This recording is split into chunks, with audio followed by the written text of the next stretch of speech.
Utorak.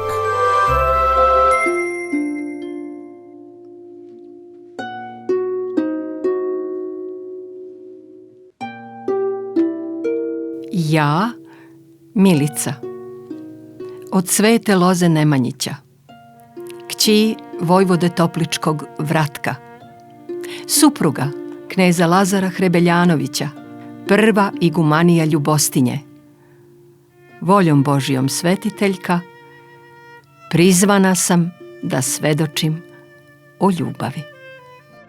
Važno je da sećanje bude lepo, uvek i zauvek.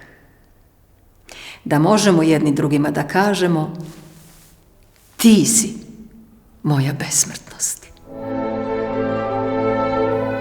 Povest o ljubavi.